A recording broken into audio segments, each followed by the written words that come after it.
Hey guys, we're here back again within Missing Information. When we last left off on episode 2 of Missing Information, we actually completed the bulk of what this mod actually is, which is different than what I thought it was, but I actually wasn't disappointed by what it was presented. What this mod actually is that it basically just fills in a bunch of the stuff that was left out of Half-Life 2, or it was relevant game information that obviously wasn't included in the final release, such as E3 beta stuff, for example. So, without further ado, this will probably be one big episode, and many of you might not find this interesting, but I figured some of you might. Some of you who maybe aren't old enough to have seen E3 2004 and know what a big deal this was, or maybe some of you who are just interested, and maybe I can add some context. But it doesn't include all the stuff they showed at E3, and actually I will include a link to the actual official demonstration they did, which will show some other things if you'd like to see that. But also some things that there's some things in this mod that weren't there as well, which I do remember. Not all of it, but most of it. So, as you can see here, this is what we played first, the Hyperborea. But there's these 4 other chapters here, and this is kind of a tech demo. And these are 2 other sort of smaller demonstrations of the Half-Life 2 universe, and then this is a kind of like a trial level. So we're going to jump into these, and I'll give you a little taste of a little trip down memory lane to show you what E3, I believe it was 2003, because the game release 2004 was like. So we'll go ahead and jump into this, and let's get going.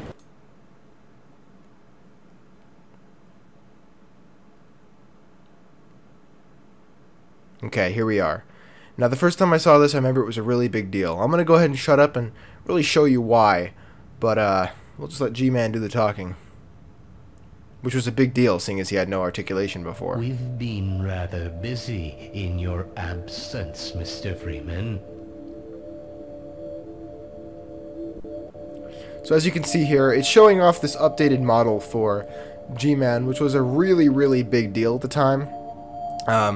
You know, he had so many polygons on his face, and he was able to pose his face in so many different expressions, which before, all you got was that sort of marionette-style mouth movement with models, which was groundbreaking for 1998. Mr. Freeman, I'm only going to say this once. Nah, I love this bit here, if I remember it correctly. 那么看来我们是没有合作的机会了。 I thought that was great, him speaking in Mandarin. But, oh god. He shows all sorts of different faces, and obviously, there have been games like L.A. Noire since then that have blown this out of the water. But, I mean, essentially, games are still made in this exact same way, 10 years later, which is pretty astounding. Okay, so here we are in the actual tech demo in and of itself, and you may not get as much out of this have I not explained it. But, there's a lot to show here. First of all, I actually think this was a bit different when they first showed it. I think they changed the engine around for performance reasons, but they were showing that the ground can morph. Before they, if I remember correctly, I think the ground actually like morphed up, which sometimes when you're doing optimization and actually making the game work, things have to change. I'm not entirely sure about that, but I'm reasonably sure. I haven't actually seen that tech demo video. I just googled it and skipped around to make sure it had the stuff. I'll go watch it after this, but still, this was a pretty big deal. It actually kind of reminds me of this game called, oh, I don't know what it was called. Maybe you guys can tell me in the comments. It was released several years ago. I was kind of excited about it, but I heard it got terrible reviews, so I never picked it up. Now you can buy it at the bargain bin at GameStop. It's something where you, like, can morph the ground with grenades or something. I don't know. But anyway, this was a big deal. And, obviously having terrain that can change and not just be solid series of polygons is a big deal.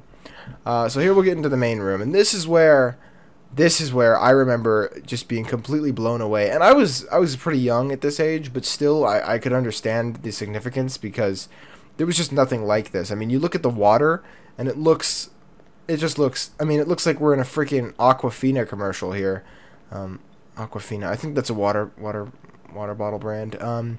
But you know, there's a lot to show here, and I mean, I'll just show you a little bit.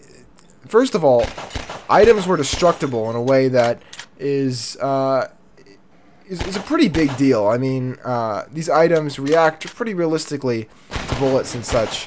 And I don't know if you guys remember the tech demo for Star Wars The Force Unleashed, which makes this type of destruction seem kind of It makes it seem a little bit primitive, but this is still a really big deal, and most games still use this system today. It may be slightly updated with more breakage points, but that'll probably be changing with next generation consoles and all, but that's how it's largely used. So as you can see, this wood here, a big deal about it is that it was supposed to behave like wood.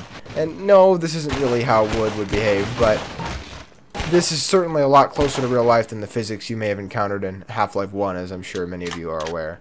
So yeah, physics are a big deal. I mean, just being able to shoot this and see this fall, this may not mean as much to you if you, I guess, grew up games past this, but I mean, this was phenomenal at the time, and it still holds up today. I mean, this game has aged incredibly well. I mean, I think it looks better than some games today. I'm not even lying about that, so that's for sure. I mean, the way the wood floats and everything, I'm actually running a little bit low on ammo. They also wanted to showcase with, I think if I can hit this. Oh, can I not? Oh, could have sworn that was different in the, there we go. As you can see, the physics kind of make their way down.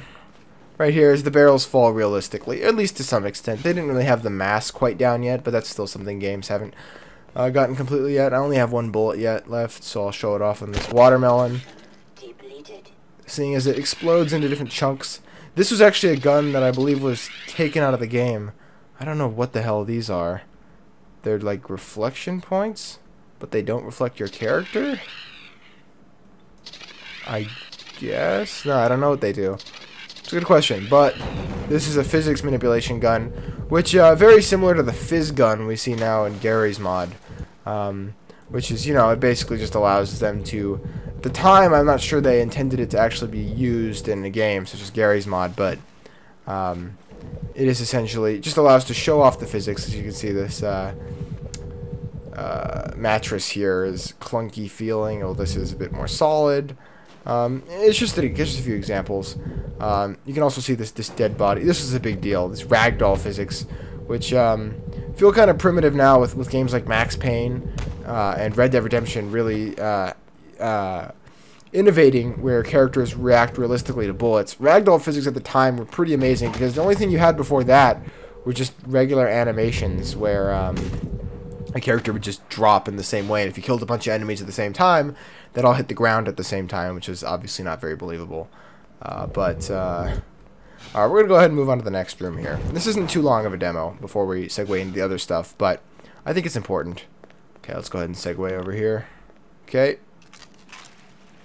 Alright, so now we've got the gravity gun, and this is the part where it shows off, I don't have quite the ropes set up correctly, shows off the different textures and effects that can be shown in the game.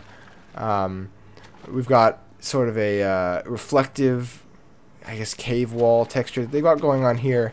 I mean, this was a big idea. A big deal that the game used shaders, which have been, which from the tech demo till the actual release of the game were actually toned down a little bit, I believe, because of performance reasons. But they did an excellent job of still making it look quite believable. And what the actual F? I don't remember that. Does that guy have glowing eyes? God, that is creepy. I'm not looking at that. But, as you can see, with these different objects, we have the water flowing here. We've got some sort of dark liquid. And the Gordon Freeman. This one's definitely my favorite. I love this. It's awesome. I would love to have a window that was actually like that.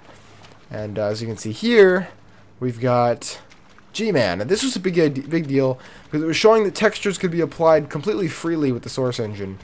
So they have camera textures. And if you ever played Half-Life 2, well, I assume you have, the beginning part, or I guess any part where you see somebody on camera, but the beginning part where you see Dr. Breen giving that whole spiel, if you go in with Gmod, it's actually not a video file that's being played. It's a, there's actually what's called the Breen box, which is kind of off-map in the first level of Half-Life 2.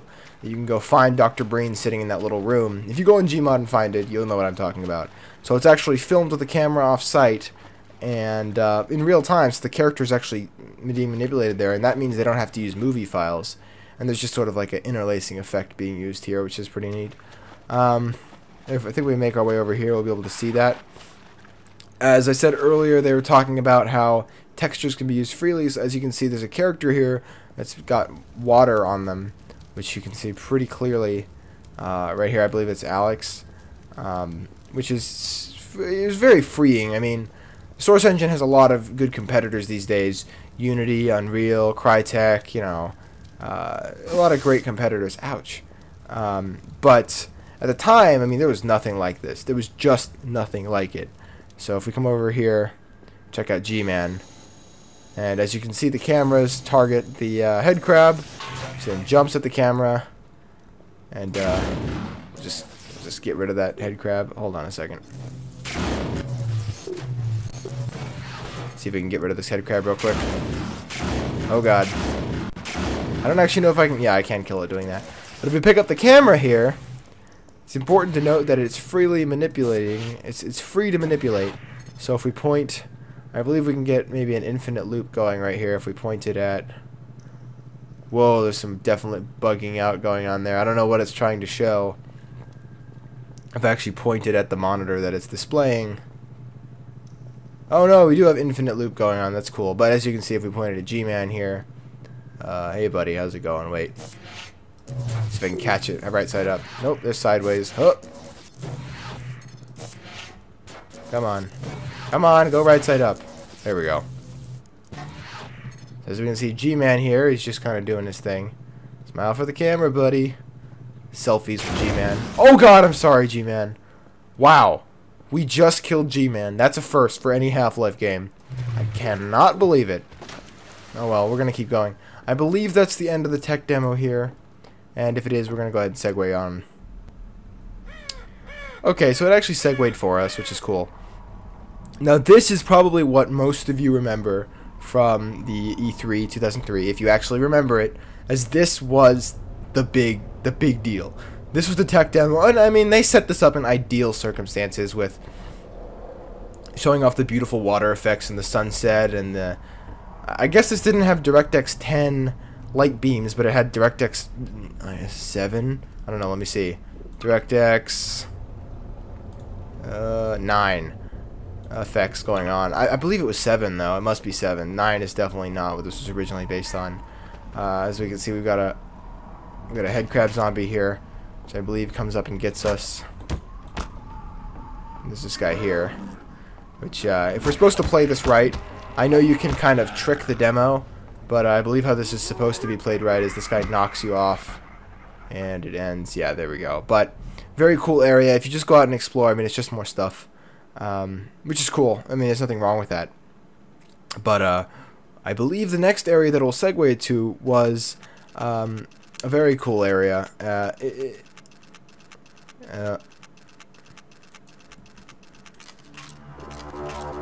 Here we go. And you know what? Actually, I didn't know this. I realized that if you don't auto-select the maps, I can show you all of the tech demo, so there's no need for you to go check that video linked in the description. This was, I mean, when it really started getting serious. And I'm going to have to, oh god, I don't remember the parts where I'm supposed to die and not die and such. I'm not sure exactly, but this was a big deal. And this showed off combat, and it showed off lighting, and it showed off, I guess, the area that became known as Ravenholm. So if we come over here, it's just Combine spawn. And we're going to go ahead and shoot him, but I don't want to kill him because, oh man, I cannot believe I still remember this. I remembered it so vividly. They go ahead and they push this in front of the door, and they get behind this. They start shooting through. And, you know, I don't really play Half-Life like this. I just run gun-ho and kill people. Oh god, time to go.